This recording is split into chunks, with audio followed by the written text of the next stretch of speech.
Jubilee hills ఉప ఎన్నిక ప్రశాంతంగా ముగిసింది. ప్రజలు పెద్ద ఎత్తున కాంగ్రెస్ పార్టీకి, కాంగ్రెస్ అభ్యర్థి నవీన్ యాదవ్కి మద్దతునిచ్చినట్టుగా అక్కడ ఉన్నటువంటి వాతావరణం మా నాయకుల ద్వారా తెలుస్తూ ఉంది. జూబ్లీ హిల్స్ ఉప ఎన్నికల్లో గెలవడానికి కాంగ్రెస్ పార్టీ అభ్యర్థి నవీన్ యాదవ్ కొరకు కష్టపడే ప్రతి ఒక్కరికి కూడా ధన్యవాదములు. ముఖ్యంగా రాష్ట్ర ముఖ్యమంత్రి గారు శ్రీ రేవంత్ రెడ్డి గారు అనునిత్యం ఈ ఎన్నికని పర్యవేక్షిస్తూ అందరికీ సలహాలు సూచనలు ఇస్తూ ముందుకు నడిపించినారు.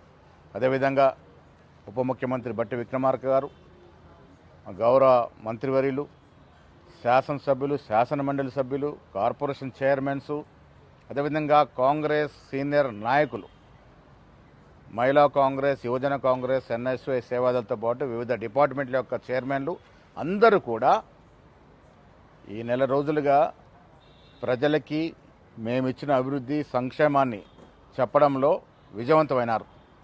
ప్రజలు మేమిస్తున్న సంక్షేమం పట్ల, మేమిస్తున్న అభివృద్ధి పట్ల సంతోషంగా ఉన్నారు. కాబట్టే పెద్ద ఎత్తున కాంగ్రెస్ పార్టీకి మద్దతు వచ్చినట్టుగా తెలుస్తూ ఉంది. ఏది ఏమైనా మంచి మెజారిటీతో కాంగ్రెస్ అభ్యర్థి నవీన్ యాదవ్ గెలుస్తారనేటువంటి ఆశ ఉంది. ఇక్కడ కష్టపడ్డ ప్రతి ఒక్కరికి పిసిసి తరఫున ధన్యవాదములు.